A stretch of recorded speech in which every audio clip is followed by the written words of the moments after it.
დღის აქტუალური თემა. გამშვიდობისა მოგესალმებით. რადიო იმედის ღია ეთერში გაგრძელდება დღის არხი ნინი ხუგაშვილთან ერთად. დღეს როგორც ყოველთვის 14 საათსა და 15 წუთიდან ჩვენ ვსაუბრობთ საზოგადოებისთვის მნიშვნელოვან სოციალურ პრობლემებზე. და დღეს ეს პრობლემა და მნიშვნელოვანი თემა გახლავთ ენერგო ჯორჯიას თანამშრომლების გაფიცვა. რამდენიმე დღეში ისინი ანონსებენ მასობრივ გამოსვლებს.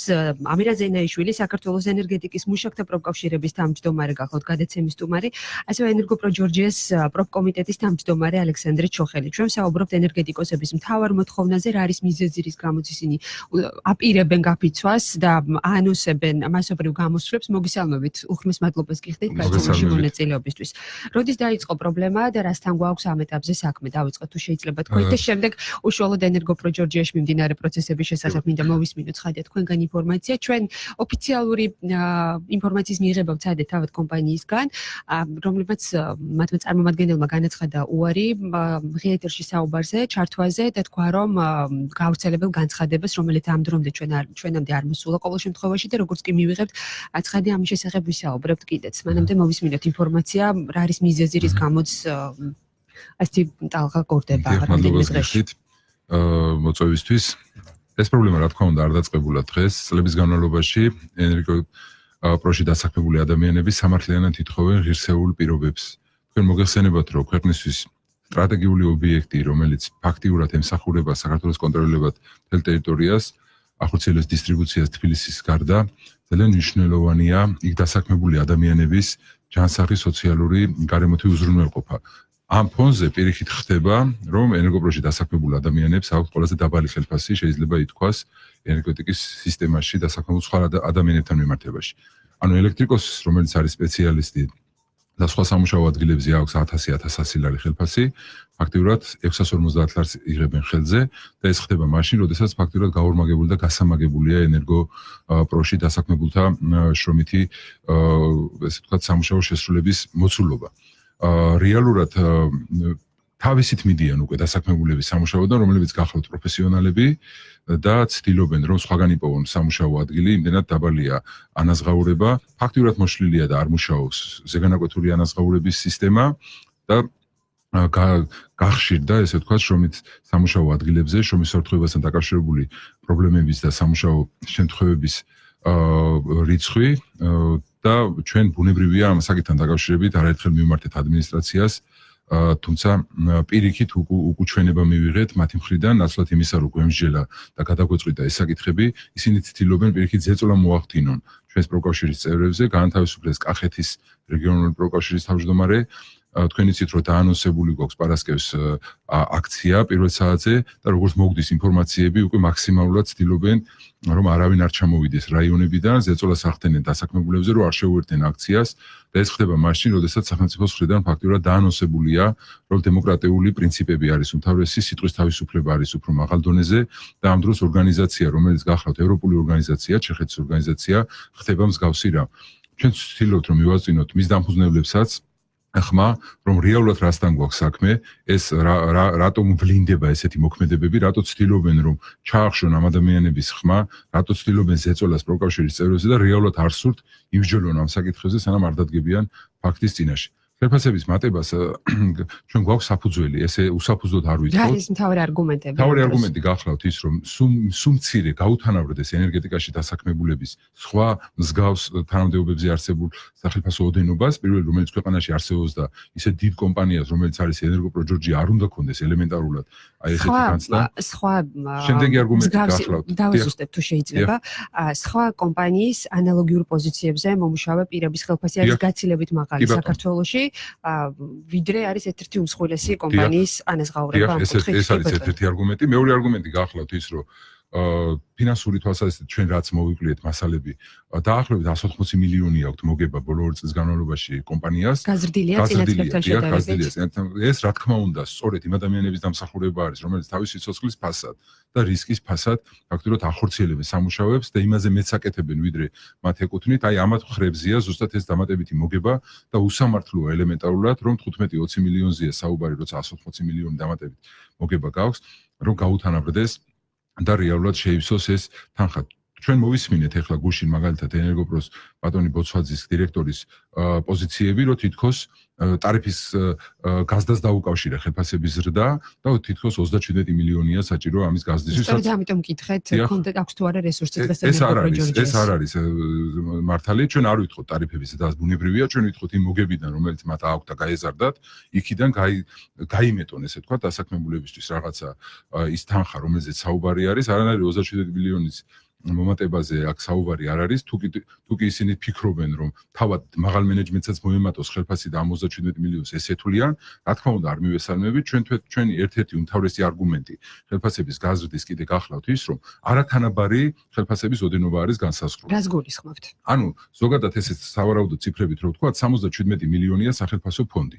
საიდანაც 80%, სადღაც 61 მილიონი ხმარდება 6000 ადამიანს და დანარჩენი 15 მილიონი მხოლოდ 30 ადამიანს, რომელიც არის მაღალ ანაზღაურება თანამდებობებს. რეალურად ჩვენ რო გავყოთ ახლა ეს 15 მილიონი წლიურად 12 თვეზე და გადავანაწილოთ 30 ადამიანზე, გამოდის სადღაც 40-45 ლარი მაღალ მენეჯმენტზე ყოფ ადამიანებზე. როგორ შეიძლება და რა დამსახურებისთვის 650 ლარი უნდა კონდეს იმ ადამიანებს, რომელიც თავის სიცოცხლის და რისკის ფასად ასრულებენ სამუშაოს და რატომ უნდა კონდეს ესეთი შეუსაბამო ანაზღაურება მაღალ მენეჯმენტზე ყოფ პირებს. პირიქით, ჩვენი მოთხოვნა არის ის, რომ გაუთანაბრდეს გარკვეულწილად და გონივრული იყოს ეს შედარება მაღალ მენეჯმენტსა და ძირითად სამუშაოზე დასაქმებულ პირებს შორის და ესეც არის კიდე მეოთხე არგუმენტი რეალურად, რისთვისაც ჩვენ ვითხოვთ ფაქტიურად გახლავთ აი ესეთი უსამართლო და უთანასწორო მიდგომა ხელფასებთან დაკავშირებით და არ ვიცი ახლა ყოველ შემთხვევაში რატო არის ეს მიდგომა, თავადაც ხედავენ, რომ რეალურად ის პროფესიონალები, რომლებზეც დგას ეს სისტემა, ეს ადამიანები უკვე აპროტესტს სანამდე უნდა ჩაახშონ ეს პროცესი, ან სანამდე უნდა თქვან, ესე ვთქვათ, საწინააღმდეგო დღეს გამოვიდნენ განცხადები და თურმე 1000 და 1100 ლარი აქვს ყველას ხელფასი. ეხლა ვის ეუბნებიან ამას, ვინც იღებს ხელფასს და ვინც რეალურად იცის ყოველთვიურად რამდენს იღებს ხელფასს. ამ ფონზე, მაშინ როდესაც ჩვენ პროფკავშირები ვიცავთ დასაქმებულთა უფლებებზე და მათი სოციალური მდგომარეობის გამარჯვებასებებზე საუბრობთ, პარალელურად 150 ადამიანი გავიდა პროფკავშირებიდან. ეხლა როგორ შეიძლება ჩვენ დაგვარწმუნონ, რომ ადამიანები ეს თანხმედრაში დრო? დიახ, ბოლო 2 თვის განმავლობაში. ანუ როგორ შეიძლება ადამიანები, რომლისთვისაც ჩვენ ვიბრძვით მათი სოციალური და ჩვენი ვალდებულებაც არის პროფკავშირების, მათი სოციალური მდგომარეობის გამარჯვებასებისთვის ვიბრძოდეთ, ეს ადამიანები გადიოდნენ. რა ეჭვებს გიჩენთ? რას გიჩენთ იმას, რომ უკავშირებთ? ზეწოლა არის, მასიურად ზეწოლა არის პროფკავშირის წევრებზე.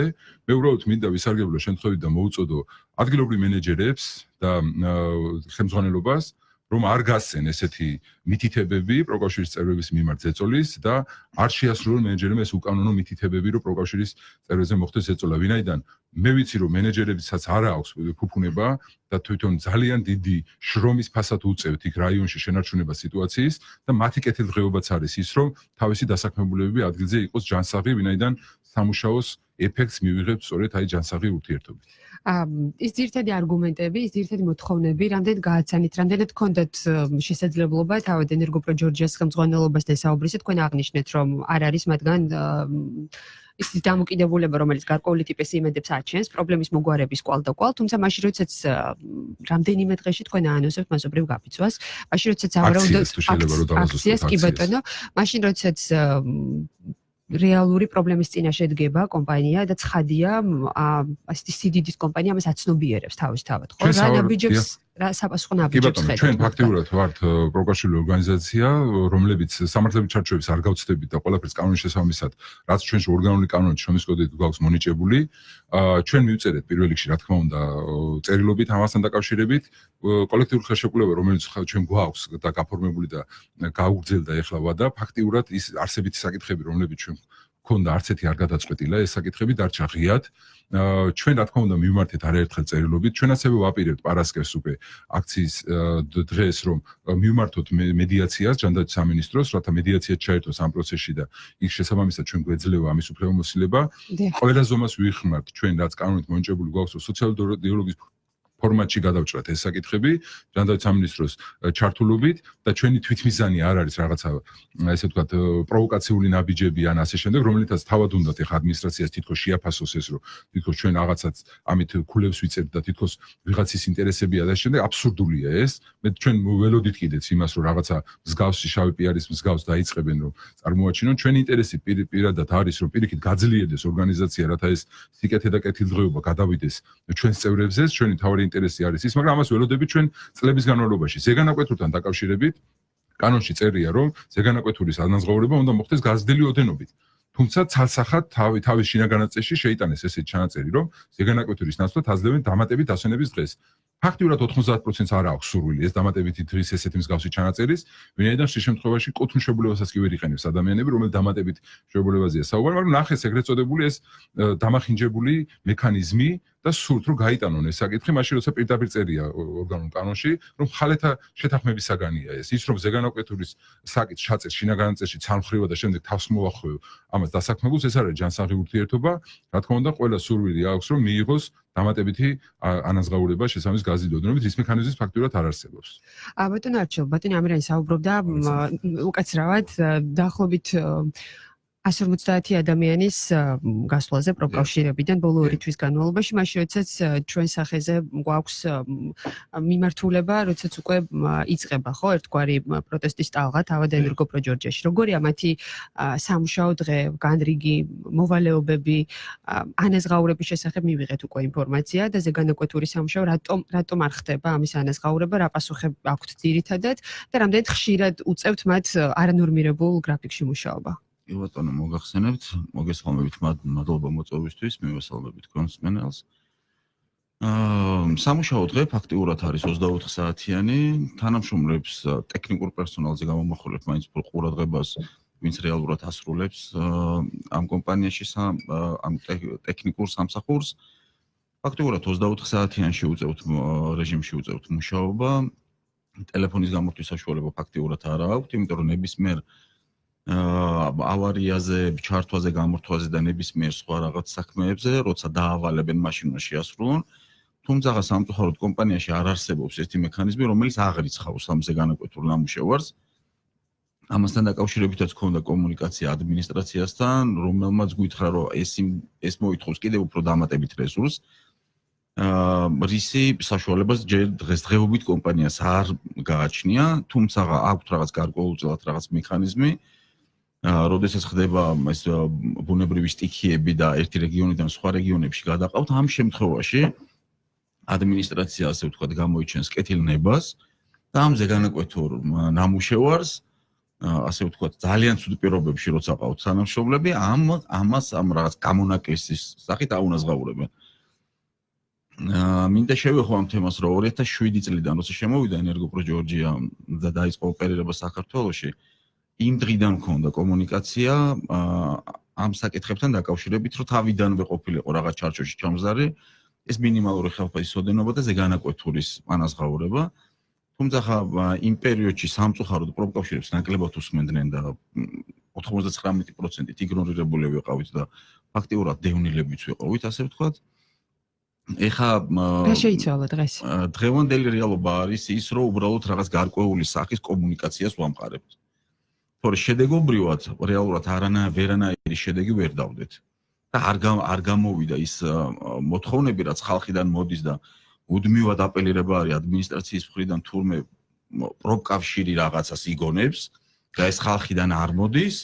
პასუხად რას იღებთ, ბოდიში რომ გაწყვეტინოთ ხელფასების მომატებასთან დაკავშირებით? ისინი ვერ ხედავენ რესურსს საკუთარ კომპანიაში ფინანსების სახით. თუ ეს არის კეთილინება ხელმძღვანელობის, რომელსაც ის არიჩენს ამ შემთხვევაში. არის, ეხლა წინა პერიოდში ბატონმა ამირანმა ბრძანა, რომ რაღაც გარკვეული კომუნიკაცია გქონდა და რაღაც სოციალურ პარტნიორებად განვიხილებოდი, თუმცა ამ დღესაც განვიხილებით ალბათ. მაგრამ სამწუხაროდ, ანუ სახელმწიფო თემას უყურებს როგორც თავის კეთილნებას, რომელსაც თურმე პროფკავშირი ბევრჯერასაც ვახმაურებდით, ჩვენ რაღაც ბევრ შემთხვევაში ასე ვთქვათ, თურმე ვიბრალებდით ამ რაღაც გარკვეულ მიღწევებს. თუმცა არ იყო ახლა ჩვენი თვითმიზანი, რომ მაინდა-მაინც ჩვენ დაგვიბრალებინა, ეს მთავარია ჩვენთვის ერთი რაღაცა, რომ სოციალური პირობები რეალურად გაუმჯობესდეს და ამ ხალხმა ბოდიში და თავის ტყავზე იგრძნოს ის გარკვეული რაღაც ბენეფიტები, რომლებზეც რაც გვინდა რომ რეალურად მიიღოს ამ ხალხმა. რაც ხო და დავასრულებ თუ შეიძლება ამ ზეგანაკვეთურთან დაკავშირებით, მიუხედავად იმისა, რომ ანუ ბევრი კომუნიკაცია ქონა და ამ პერიოდში რაღაც დონეზე ზეპირ სიტყვერათაც შევთავაზეთ რაღაც გარკვეული ავსტრიული მოდელი, ასე ვთქვათ, რომ შეექმნათ, რომელიც ცოტა ნაკლებ რესურსს მოითხოვდა ფინანსურს. ძირითადად ფინანსურ რესურსზე არის პრობლემა. თუმცა რატომღაც არ არის ენერგოპროჯორჯიას ადმინისტრაციის ეს პრიორიტეტი, რომ ჯერჯერობით ეს პრობლემა ესე გადაჭრას.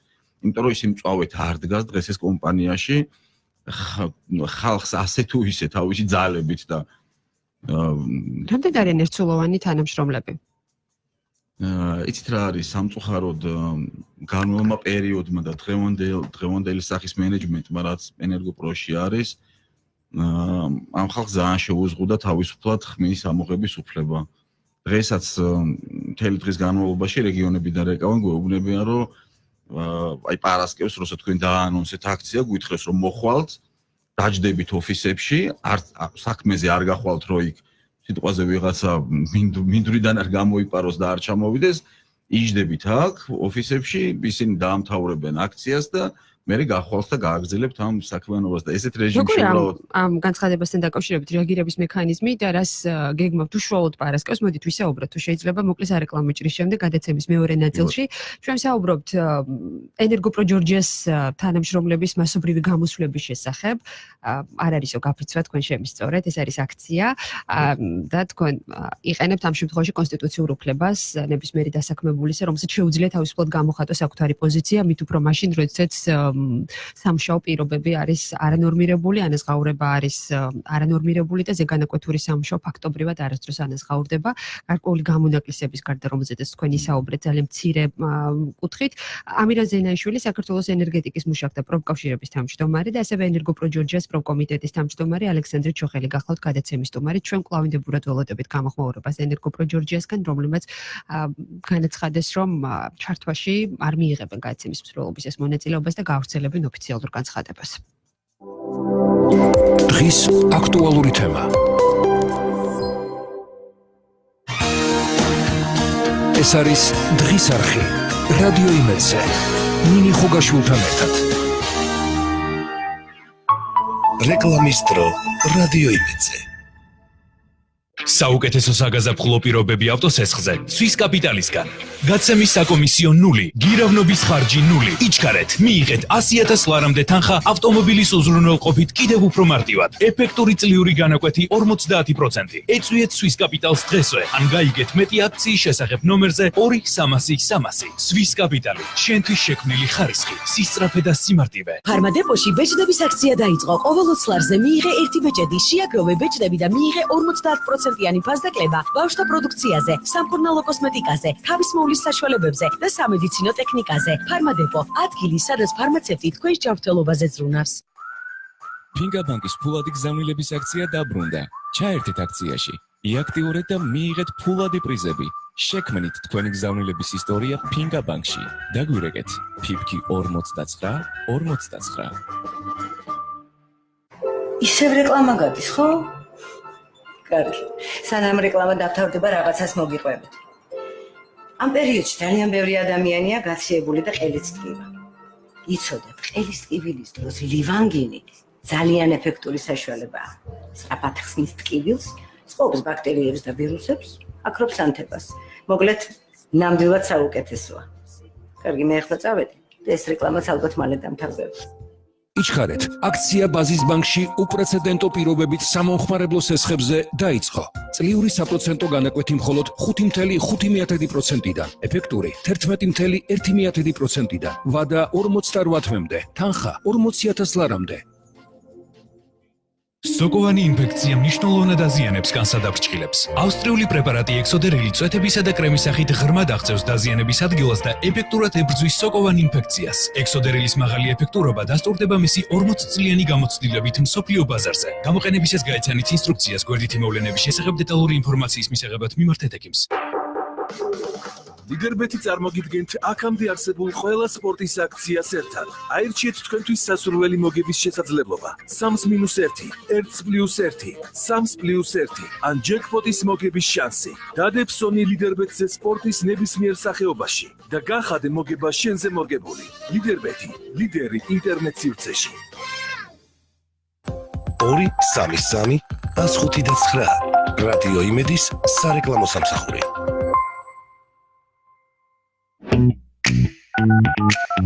გაიგეთ ვინ გირეკავთ. მობილური ნომრების ბაზა nomrebi.com. რადიო იმედის პარტნიორი სოციალურ ქსელებში. nomrebi.com. არასრული საათის სპონსორია ტეტესეპტი. ეს არის დღის არხი. რადიო იმედზე. ნინი ხუგაშვილთან ერთად. დღის აქტუალური თემა. კიდევ ერთხელ ჩვენ დღეს გადაცემაში ვსაუბრობთ ენერგო ჯორჯიას თანამშრომლების მასობრივი გამოსვლებისთვის ემზადებიან ისინი და ჩვენ ვსაუბრობთ მიზეზებზე, პრობლემებზე, მთავარ არგუმენტებზე, მთავარ მოთხოვნებზე. გადაცემის სტუმრად გახლავთ ამირან ზენაიშვილი, საქართველოს ენერგეტიკის მუშაკთა პროფკავშირის თავმჯდომარე და ენერგო ჯორჯიას პროფკომიტეტის თავმჯდომარე ალექსანდრე ჩოხელი. კიდევ ერთხელ მოგესალმებით, კიდევ ერთხელ უღრმესი მადლობა მინდა გადაგიხადოთ სტუდიაში მოგცემებისთვის. ვინ შემოგვიერთდა სწორედ ახლა მათთვის განვარტოთ რა არის ძირითადი მოთხოვნები, რა არის ძირითადი პრობლემები და გარდა ამისა აუცილებლად მინდა კითხოთ გადაცემის პირველ ნაწილში ჩვენ ნაკლებად ვისაუბრეთ სტატისტიკის შესახებ და ძირითადად ფოკუსირდით პრობლემებზე, რომლის გამოც დასაქმებულები ითხოვენ ღირსეულ ანაზღაურებას და შრომის ღირსეულ პირობებს. რამდენად არის უსაფრთხოება, უზრუნველყოფილი მათი, რა პრობლემებთან გვაქვს ამ შემთხვევაში საქმე და რამდენად შეიძლება ვისაუბროთ სტატისტიკაზე, რომელიც არ არის ნაკლებად კარგი. კი ბატონო, უსაფრთხოებას მოკლედ რო შევეხოთ, ისევ საწყისი პერიოდიდან დავიწყებ 2007 წლიდან არსებობდა ესე უსაფრთხოების სამსახური, რომელშიც დასაქმებული იყო 70-მდე ადამიანი, რომლებსაც უნდა გაეკეთებინათ გადამზადება, სამუშაოზე გასვლის პერიოდში უნდა მიეცათ ჩაეტარებინათ ინსტრუქტაჟი და ესე გაეშვათ. შემდეგ მოხდა რეფორმა, რომელსაც ჩვენ ვეწინააღმდეგებოდით, თუმცა ჩვენი აზრი გათვალისწინებულ არ იქნა და ეს 70 კაცი ნელა ეტაპობრივად შემცირდა და ჩამოვიდა 17 ადამიანზე. საბოლოო შედეგი იყო, ნელა დაიწყო ტრავმატიზმმა მატება, ასევე სასიკვდილო შედეგები იყო მეტი. ბოლოს ასევე საფინალო აკორდი იყო 2018 წელი, სადაც 11 ადამიანი ყავდა გარდაცვლილი. ამ პერიოდში უკვე ჩვენს გავაჟღერეთ ძალიან მაღალი მაჩვენებელია, ყველა საერთაშორისო ორგანიზაცია ამას გვიდასტურებს და ჩვენთვისაც რა თქმა უნდა ნათელია. ამის შემდეგ მხოლოდ რაც მოხდა ჩვენი მხრიდან ამის გახმაურება, ენერგო კომპანიამ დაიწყო რაღაც რადიკალური ნაბიჯების გადადგმა, რაც ანუ შექმნეს დეპარტამენტი უსაფრთხოების, რაც გულისხმობს ასე ვთქვათ გასულ წლამდე არ არსებობდა უსაფრთხოების დეპარტამენტი ენერგო ჯორჯიაში. სამსახური არსებობდა, სადაც დასაქმებული იყო 17 ადამიანი, რომლებიც რეალურად დაკავებული იყვნენ იმით, რომ წელიწადში ერთხელ ჩაეტარებინათ გამოცდები, შეემოწმებინათ და თუ ვერ ჩააბარებდა ვიღაცა, გაეთავისუფლებდნენ სამსახურიდან. რეალურად ფუნქცია იყო ეს. ანუ რაც გულისხმობს უსაფრთხოების დეპარტამენტის და სამსახურის არსებობას, ფაქტიურად 99% მოკლებული იყო. ეხა რეალურად შექმნეს, დღეს შედეგი გვაქვს, რომ ესეთი უბედური შემთხვევები ამ ნაბიჯის შემდეგ არ ქონია, თუმცა გრძელვადიან პერსპექტივაში ჭირდება ყურადღება ამ თემას, ჩვენი ჩართულობა, რასაც კანონით ითვალისწინებს, რომელსაც ისევ და ისევ ენერგო კომპანია თავს არიდებს, რომ ჩვენ მაქსიმალურად არ ვიყოთ ჩართულები. ასევე მინდა ერთი მოკლე ის გავაკეთო კოლექტიურ ხელშეკრულებაში დავა ქონდა, ასე ვთქვათ, რომ იქ ჩაწერილი იყო, რომ ჩვენთვის მოეცათ ინფორმაცია, თუ კი მოხდებოდა რაიმე ტრავმატიზმი ან უბედური შემთხვევა, რომ ჩვენთვის ეს მოეწოდებინათ.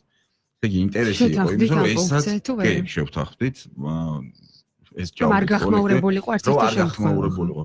სამწუხარო არის მართლა ჩემთვის, აი როგორც მოქალაქისთვის და სამწუხარო რა, აი აბსოლუტურად 100%-დან 100-ვე შემთხვევაში ყოველთვის გამოიკვეთა ამ დასაქმებულის ბრალეულობა, ვინც იყო გარდაცვლილი და იმასაც ვსაუბრობთ ხოლმე, რომ კომპანიაში ღირსეულ ხელფასს იღებს თანამშრომელი ერთხელ, როცა გარდაიცვლება. მაშინ არის ხოლმე, რომ რაღაც კომპენსაცია შეიძლება იმისმა ოჯახმა მიიღოს. აი ეს არის საკუთარი სიცოცხლის ფასად, ხალხი ალბათ მერე თავისუფლებს რაღაც გარკვეულ იმას ბენეფიტს უტოვებს. თქვენ გადაცემის პირველ ნაწილში ბატონ ამირან საუბრობდით გადინებაზე პროფესიონალი კადრებისა კომპანიიდან. ხდება ჩანაცვლება, ვინ ითავსებს ამ სამუშაოს შემდეგ? ზოგადად მინდა გითხრათ, რომ ენერგეტიკა ზოგადად ენერგეტიკოსი ვერ ყალიბდება პიროვნება რამოდენიმე წელიწადში. ეს არის ძალიან დიდი სფერო და ძალიან დიდ ცოდნას მოითხოვს, იმიტომ რომ ენერგეტიკაში პატარა შეცდომას შეიძლება საბედისწერო აღმოჩნდეს და მოითხოვს ძალიან დიდ პროფესიონალიზმს. შესაბამისად, ადამიანები, რომლებიც აწრეულობის მანძილზე მუშაობდნენ ენერგო ჯორჯიაში და არიან უკვე ჩამოყალიბებული პროფესიონალები, სწორედ ეს ადამიანები მიდიან სამუშაოდან დაბალი ხელფასის და დაბალი ანაზღაურების გამო, ვინაიდან ისინი ცდილობენ სხვა სფეროში, კერძო სექტორში ნახონ სამუშაო ადგილი. ამის შევსება ხშირ შემთხვევაში ხდება ისეთი ადამიანებით, რომლებიც არ აქვს სათანადო გამოცდილება და ცოდნა და სწორედ ერთ-ერთი საფუძველი გახლავთ ის, რომ აი ესეთი სამუშაო ადგილებზე უბედური შემთხვევების რიცხვმა სწორედ ამიტომ მოიმატა. ჩვენი პოზიცია იმასთან დაკავშირებით, რომ ერთობლივად მომხდარიყო აღმოჩენილი საკითხის გადაწყვეტა ადმინისტრაციისას უნდა ყოფილიყო მნიშვნელოვანი, ვინაიდან ის უშუალოდ ეხებოდა არსებულ დასაქმებულებს და მათი მდგომარეობის გაუმჯობესებას. არ შეიძლება ისარგებლო ქვეყანაში მძიმე ეკონომიკური მდგომარეობით და დასაქმების დაბალი მაჩვენებლით, მაშინ როდესაც ერთ-ერთი სტრატეგიული ობიექტის ხელმძღვანელი ხარ და რეალურად არ შეიძლება რომ შეავსო ეს სამუშაო ადგილები იმ ადამიანებით და გათვალო მხოლოდ დაბალ ანაზღაურებას. მე ვფიქრობ, როდესაც ადამიანის სიცოცხლეზე გადის წითელი ხაზი. დიახ და წარმოვიდგინეთ, რამდენად ძიმეა იმ ადამიანების სამუშაოდან წასვლა, რომლებმაც ფაქტიურად აწლეულობის მანძილზე მოიტანეს ენერგეტიკა და ძალიან ღირსეულები ადამიანები არიან, მათ უკან დგას ოჯახები.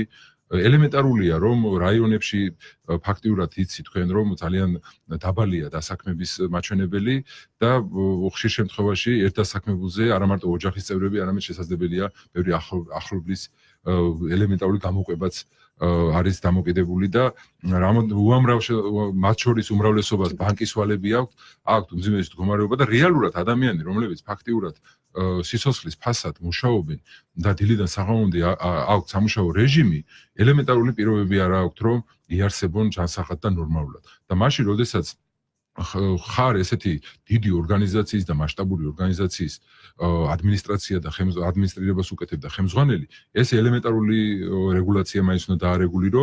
ჩვენ მაგალითად როგორც შევატყვე ხა მე ბატონ ბოცაძეს მოусმინე გუშინ, სადაც ამბობდა, რომ ხელფასების მატება დაუკავშირა რატომღაც ტარიფის მატებას და ამით ალბათ მოახდინა ის, რომ საზოგადოებაში გაჩნდეს აზრი, რომ თითქოს ტარიფის ზრდის პარალელურად უნდა მოხდეს ხელფასების და ესე არ არის. მათ აქვს რესურსი. კი ბატონო, გამოაქვეყნონ რამდენი გაიზარდა მოგება ბოლო წლების განმავლობაში, სადღაც 180 მილიონია გაზრდილი ჩვენი მონაცემებით და საუბარი არის სადღაც 18 მილიონზე. რა თქმა უნდა, საუბარია იმ ადამიანებზე, ვისაც უნდა მოიმატოთ ხელფასი და არა იმათ, ვისაც აქვთ უკვე იმ განსხვავება ხელფასებს შორის. რამდენი ადამიანისთვის ითხოვთ ხელფასის მატებას? ჩვენ დაახლოებით ვითხოვთ ხელფასების მატებას 5000-დან 5500 ადამიანამდე.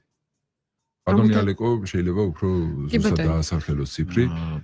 ეს რა ვთქვათ, ანუ ტექნიკური პერსონალი და ძირითადი მომუშავე ბირთვი ვინც არის, ეს არის 4500 დაახლოებით, როგორც ბატონო ამირანმა ბრძანა, არის 18 მილიონ ლარზე გათვლილი. დღევანდელი მონაცემებით, რაც მათი ფინანსური მონაცემები გვაქვს, აბსოლუტურად რეალობას არ ცდება.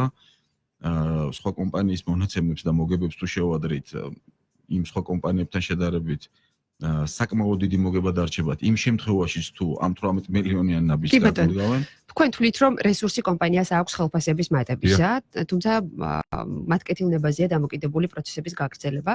თუმცა როგორც წესი, თანამშრომლის დამოკიდებულებას აქვს ძალიან დიდი ძალა მის განწყობას. საინტერესოა მას შემდეგ, რაც დაანონსდა აქციები, რამდენად ჰქონდა თავად კომპანიის ხელმძღვანელობას თანამშრომლებთან საუბარი. თქვენ ბუნებრივია, სავარაუდოდ გაქვთ თანამშრომლებთან ურთიერთობა, რადგან გაცემის პირველ ნაწილშიც აღნიშნეთ, რომ 19 აპრილის დაანონსებისთანავე გაჩნდა შეტყობინებები თანამშრომლების მისამართით ხელმძღვანელობისა, რომ ისინი არ შეუერთდნენ ამ აქციას, ხო?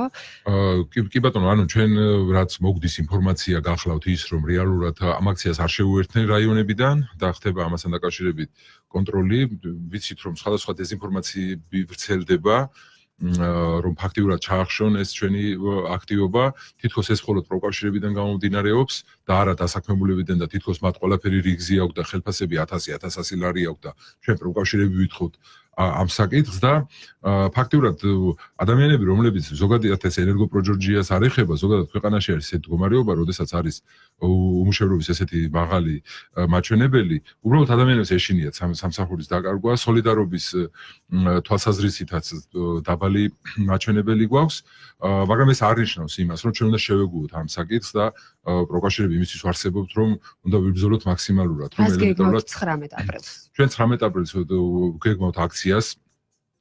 აქციაზე გაიჟღერებს კიდევ ერთხელ ძირითადი ის არგუმენტები და მოთხოვნები.